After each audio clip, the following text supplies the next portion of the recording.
Alrighty. Hey, we're back. Welcome to the Backyard Professor Chess videos. I've been sorting through some of my old files, trying to clean up some things because I'm rearranging my man cave here, and I ran across several chess games that I played in Chess Club last year, and I played through a few of those, and this was when I was just before I stopped making chess videos a year ago. I got slam dunked and derailed in other things, and I found this game. I wish I wrote down my opponent. If I remember right, he was a curly-haired guy, if that helps. But this game is really quite instructive, not only for the tactics, but for the overall theme. And it's a theme that I keep repeating because it's worth repeating. You'll see it in virtually every Grandmaster game. It's a really important theme. I'm doing the Ruy Lopez with him, the Spanish opening. I'm going to use this game as an introduction. I believe the next opening I'm going to look at, and I know you have all kinds of gambits and stuff like that. We amateurs, we love to go through all the different openings and gambits and all that. I'm going to stick with the main openings for right now. The next one I want to look at is the Ruy Lopez, because it is so fantastically very interesting. It is the tried and true tested opening of all openings. It still produces glittering and sparkling sacrifices, excellent chess material, and the Grandmasters are continually using it for the last 400 years. One of the keys in the Ruy Lopez is to get... Now you notice he hasn't... Traditionally, they bring up the A pawn. My opponent in Chess Club didn't do that. He virtually just left the bishop there. Now, and I have played through some Ruy Lopez's where they immediately take the knight, and I saw no reason to. I said, look, if he's not going to challenge me, I'm going to leave it there and continue proceeding to develop. He brings up his d6, I bring up my c3. A possible escape hatch for the bishop later when he's challenged. Now he's taken the pin off of the knight to the king, and I go ahead and go right up the gut. The importance in the Ruy Lopez is to push through the center, right? So I pop my pawn on d4. Now my opponent can see that it's getting, what was his name, Gary? I can't remember. Gary, I know it wasn't John. John's the older gentleman, and he's pretty good too. I'm going to call him Gary. I think his name was Gary. Crap, I can't remember. Old age, you know, it does that to you. Well, he castled. Gary castled, and I thought, hey, this might be an opportunity here. I'm going to continue pressing my d-pawn. Give him a little bit of cramp and put the question to his knight. Let's see what he does with his knight. Well, he puts the knight over here. You know, really try hard not to just simply put it back on its start square. He leaves him out in the field, which is yeah, he's over on the edge for the moment, but I don't think Gary's going to leave him there. And of course, then the bishop's challenge, and I can't help it. And this may just be an amateur move. I don't know. I really like pushing that pawn when my bishop is challenged in the Ruy Lopez. Instead of swapping bishops, I really like pushing this pawn so that if he takes the bishop, it opens up a file for me. I saw this in one of Alexander Alekhine games, and I have really gotten to where I'm fond of doing that. I've had okay luck with it. So he pushes the c6, and now of course I have to do something, right? But the nice thing is I've pushed my d5 pawn. So my bishop isn't in trouble yet. In fact, my bishop's not in trouble at all. I can take the c6 with my d pawn. That's kind of fun. And of course, he's going to take the pawn with his knight. And at this point, I realize, you know, my bishop's not going to be swapped. If I remember right what I was thinking, I'm going to go ahead and swap the knight, the bishop for the knight. And there's his bishop. Let's make sure I haven't. Bishop takes, bishop takes. I don't want to lose my place. Yeah, I did that, and then I'm bringing up my knight to d2 so that I can come up into here. I'm trying to give my e-pawn some support. And in the Ruy Lopez, again, this is somewhat of a typical rook move, the c8. Why not? It's his open file.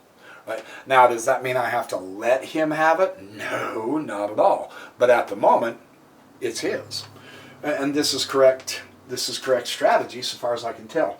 Now, Fischer loved to pull his knights to the king's side, so I thought, well, I did bring it to here to d2. I'm going to pop it over into here. I'm going to do a few knight moves. Now, the justification for this, every rule in chess is made to be broken. Of course, we all know that. You know, in the development in the opening stages, don't just keep moving your pieces willy-nilly. I'm not moving my pieces willy-nilly by moving that knight again and possibly again. That's not willy-nilly moving at all. It's situating it for a kingside thrust, right? The center, there isn't a lot of attack, although this has a lot of latent energy to it, I think. Especially if he brings his other rook over here and starts bringing his queen. There's a lot of built-up energy in black's position. It could easily turn into a slugfest here pretty quick, I think. Oh, now where was I? I knew I was going to get talking and lose my way. Hang on.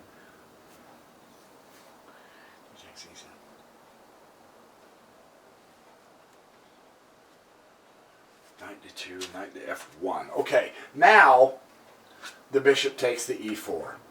So, see, there's the downside of moving a piece more than once. Had I left the knight on d2, he wouldn't have got my e4 pawn. And actually, that e4 pawn can be a pretty important pawn. So, you know, this is amateur chess at its best. But I did what I did. I am what I am, you know.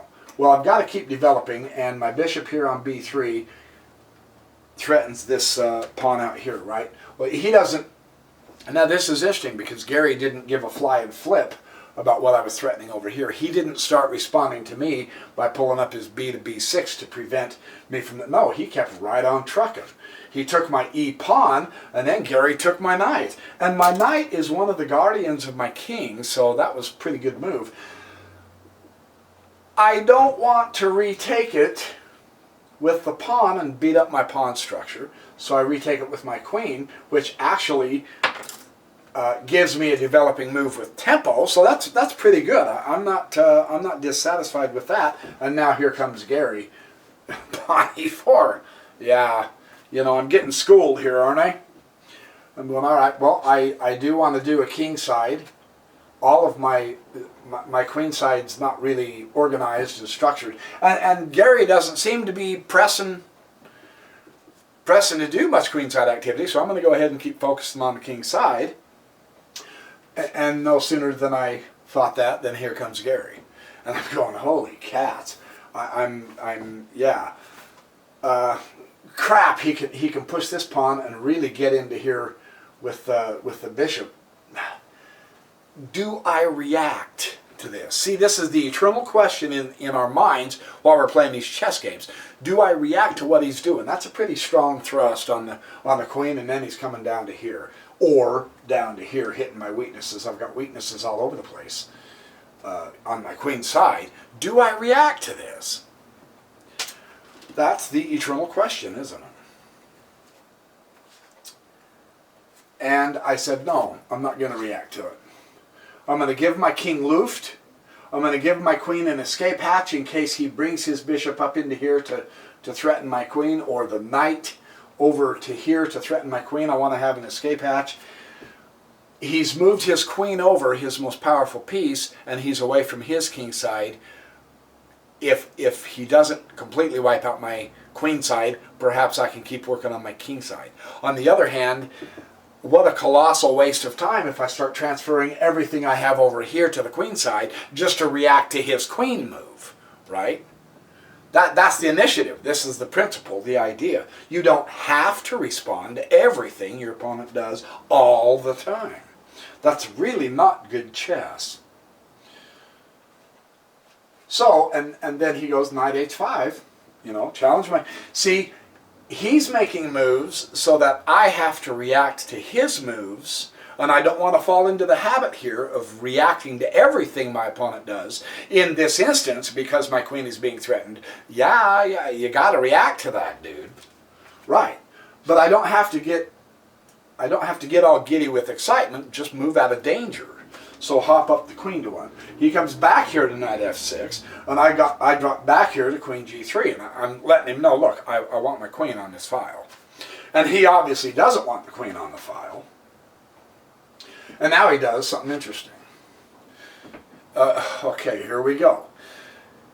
Gary is supporting his pawn so that his knight doesn't have to do babysitting duty to the pawn. He's got a real good center. It opens up his bishop a little more so that he can involve his bishop. And his other rook really needs to get in. And so does mine. Right? So now he's kind of ratcheting up the... I felt he was ratcheting up the pressure. I was saying, well, this is not good. But I have a nifty little tactic that I learned in Nimzovich years ago in his excellent book, My System. I don't know where my copy went since then, but put the bishop right up here to h6 and pin that pawn. I've got that pawn pinned to the king so he can't take it, and stop him from using defense when I start going at him. So I really like this move. It's just something I learned in Nimzovich, and I said, hey, I will try to use that as often as I can, and it works pretty good. Well, he pulls his knight back to h5, threatening my queen again. And I don't want to dodge down to here because I'm not interested in that diagonal. I'm interested in this. So I just simply bring my queen up 1. And now look what he does. Rook c6. Yikes. I got him to further develop. Now see, he grabbed the open file, didn't he? And it's not a complete open file for him. I mean, it's not a full range. I've got it limited somewhat. So use the partial file, and he's hitting my bishop. So I have to make a decision here. Right? That's a good move. It helps him develop a little more. And it puts the question to me. Now, here was my dilemma. I think I can get my rook up into here. I know I can get my knight here quick. He is kind of knocking on the door here. He's got some possible potential if I mess up my queenside too much. He's kind of ratcheting up the pressure here. What do? I'm going to sacrifice my bishop. I'm going to take the g-pawn, because that'll break up the king side, and hopefully I can find weaknesses. By taking the g-pawn, again, I've said this in other videos, I create weak, dark squares around his king. And he responded by taking it with the knight. So, again, the nice thing is I've got his knight pinned to his king now, but I've made the h6 and the f6 squares and the g7 squares weak. That's called the weak, dark complex around the king. By taking that. Now I've sacrificed a piece here. So I'm down material by quite a ways. The question is, can I pull this off? I am totally committed to a king side. You can see I'm down 2 powers. So I have to play this hard, fast, and furious. And I come up here and I'm thinking, hey, I see a bishop that is unsupported. Maybe I can snag me a bishop real quick. And then, of course, he pulls his rook back down, and I go, yeah, that was a stupid waste of time. Duh. So I come back here. I want to keep this isle. Right? So that didn't work. And he is, again, bringing more in on the queen side, slowly strengthening his position on the queen side. And I'm thinking, man, do I have enough juice here to make this kingside attack? Now, at this time, you have to start looking for tactics. And I'm outgunned here very easily. My position sucks. it looks weak. That's because it is weak. And this is where you have to reassess your chess, right? What's wrong with my position? Besides everything, I mean. Well, not everything. The king's still protected. Come on, give me a little break. No, look at the knight. The knight's not participating at all. That knight does not belong down there. I have to get the knight involved with this game because I sacrificed my bishop up here. Well, if I can keep his knight pinned so that he can't use that knight, then that's one less piece he can use to attack me, come and destroy my queen's height, whatever, right? But I have to activate the rest of my pieces, right? Now look at the possibility here. Here's what I noticed anyway. I said, look, if I put the knight up to here, which is what I think I did. No, I didn't. Here's what I'm thinking now. If I put the knight to here, then I come to here, I have a great fork. A great rook bishop fork. So the board is telling me, Kerry, get your knight in this game. You really have to get your knight in this game. However, I want to keep his knight pinned, but I want to put more pressure on his king, because if he begins to launch over on the queen's side, I think he's got enough muscle. I am going to virtually have to respond to that, and that's going to take away my game. See, I want to keep the initiative here. That's what I'm striving here to do. So, rook to e3. Stop the central pawns from coming down and wiping everything out. Get my rook in a better position to attack the king. If I can put my rook behind my queen, hot dog, baby, that's a checkmate. I'm only 2 moves away from a checkmate. Why not pursue it? Right? This is my thinking. And he drops his queen back to b6. Supporting the row here for whatever that's worth. But that's not what he's doing. Look at this. I have so many weaknesses on my queen's side. Now he's hitting my weaknesses. Now, again, that's a pretty good threat. He is going to wipe out my queen side, and he has 2 connected pawns. He certainly has a rook escort in an open file. He's got his queen over here. I gotta be careful. I either have to act very fast or I have to start reacting very fast, because this is getting dangerous. Do I react? No, I already gave you the hint. What did I say just a minute ago? This is what I was thinking. I was thinking, yeah, Gary is getting close to this queenside stuff. But I'm only 2 moves away from a checkmate. I can make great threats right now. I really can. I'm quite serious. And I'm going to. It's what Alexander Alekhine would do. It's what Jose Raul Capablanca would have done. Bobby Fischer would have done it. Kasparov would have done it. Make the threat. My threat now is checkmate, pal.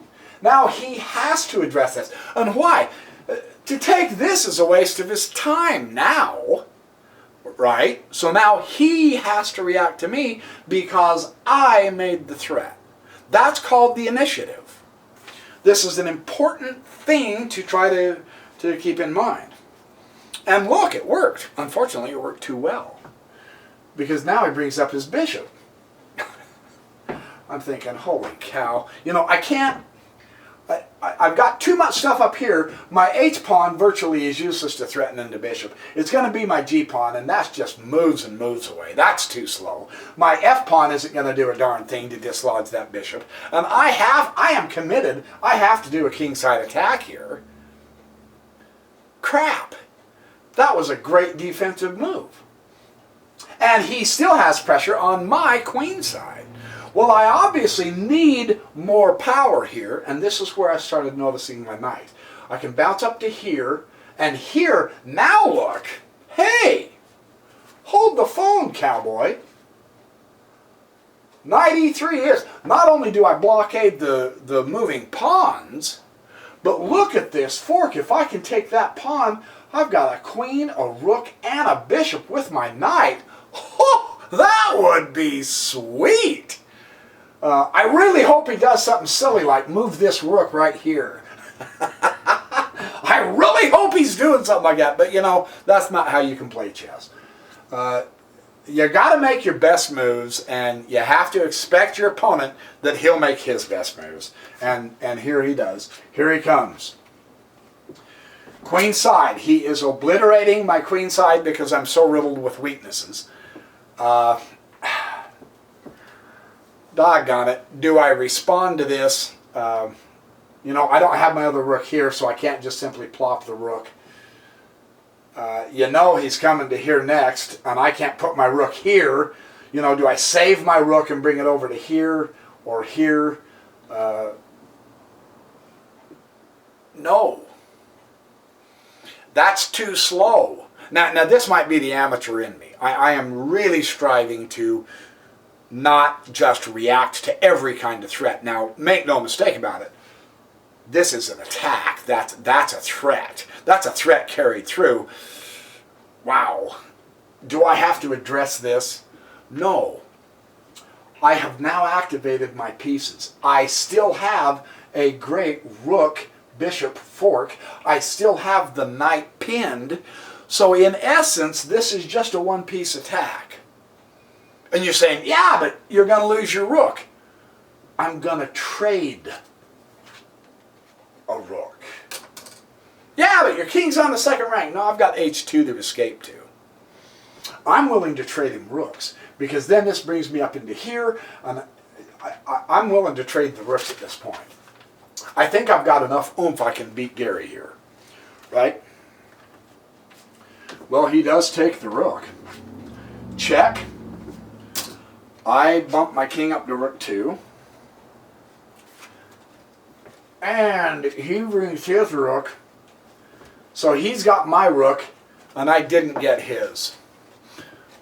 But he's thinking material. I'm thinking kingside attack. He should have saved the bishop. Just my way of thinking. Because now I am going to take that bishop. I have accomplished what I want to accomplish. No question about it. Now, checkmate in one. In fact, it's check.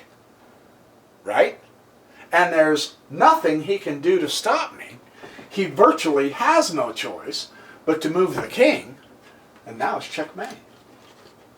Boom. I got him.